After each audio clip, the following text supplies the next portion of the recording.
Bonjour tout le monde, aujourd'hui je vous propose sello, qui est un plat marocain très nutritif et qui est préparé pendant le mois de Ramadan parce qu'il aide à jeûner dans la journée. Sello est une recette à base de farine, d'amandes, de sésame et de graines de lin connue par le nom ginjlan.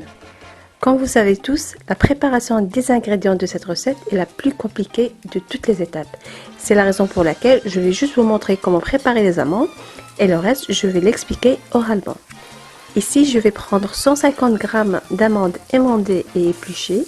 Je vais les faire frire dans une poêle jusqu'à ce qu'elles prennent une belle couleur dorée.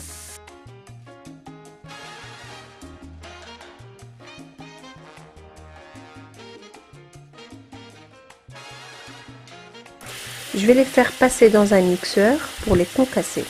Il y en a qui les préfèrent moulus ou moitié concassé, moitié moulu. Cela reste votre choix.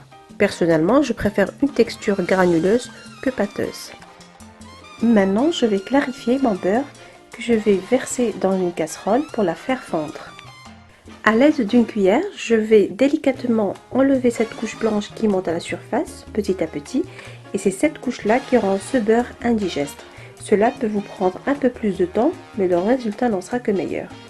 Il est important d'enlever ces impuretés et à l'aide d'un tamis, essayez de filtrer le beurre sans le petit lait qui se trouve au fond. Et il est important aussi d'obtenir 100 g de beurre clarifié au final. Et pour un bel aspect, je vais vous montrer comment caraméliser les amandes. Je vais prendre 100 g d'amandes entières émondées, 25 g de sucre semoule, 10 à 15 g d'eau, juste ce qu'il faut pour mouiller le sucre. Je vais sabler mes amandes petit à petit sur un feu doux. L'eau va s'évaporer et le sucre va recristalliser. C'est tout à fait normal. À ce moment-là, je vais ajouter une noisette de beurre qui permettra à nos amandes de se décoller des unes aux autres.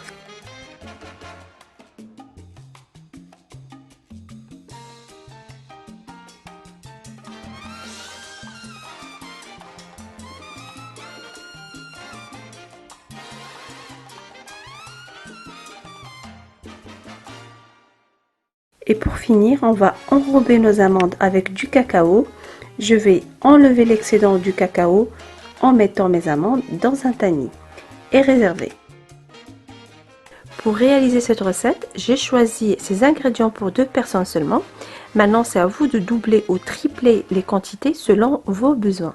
Donc, j'aurai besoin de 500 g de farine que j'ai dû cuire au four et remuer chaque 5 minutes jusqu'à ce qu'elle ait une belle couleur dorée. 150 g de sésame grillé et moulu, 100 g de graines de lin grillées et moulues, 150 g d'amandes émondées, frites et concassées, 50 g de sucre glace. Ici, vous trouvez une grande cuillère de graines d'anis grillées et moulues aussi, une grande cuillère de cannelle et une pincée de sel. Dans un grand plat, je vais mixer tous les éléments secs que vous aurez préalablement préparés. Farine, sésame, amandes, graines de lin, sucre glace. Bien malaxer le tout.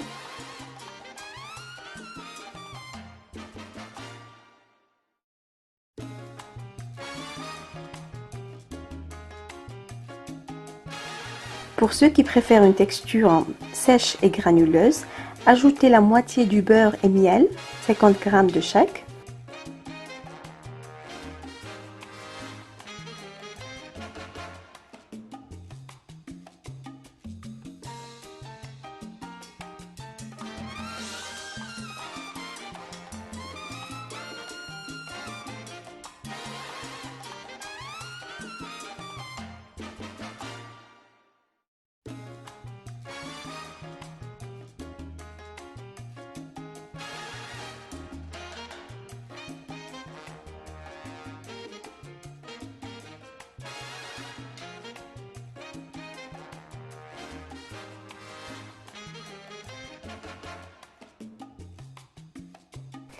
Dressez votre sello dans des coupes ou dans un plat creux, c'est comme vous le souhaitez. À présent, vous pouvez le déguster avec un bon thé à la menthe. Et pour ceux qui préfèrent une texture plus consistante, je vais rajouter les 50 g de chaque miel et beurre et retravailler bien la pâte.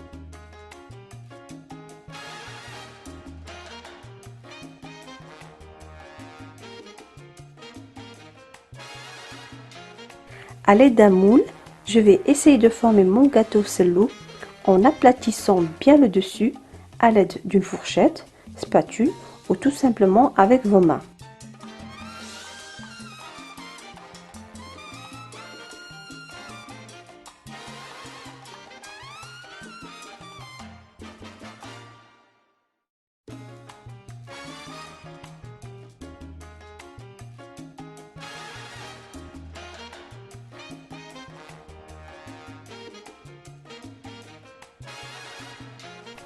Après avoir décoré notre gâteau solo de nos amandes caramélisées, réservez-le au réfrigérateur quelques heures.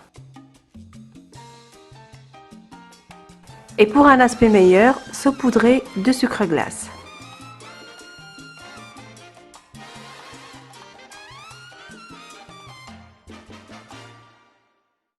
Voilà donc la deuxième présentation que l'on trouve souvent dans les buffets de la plupart des fêtes de naissance et autres.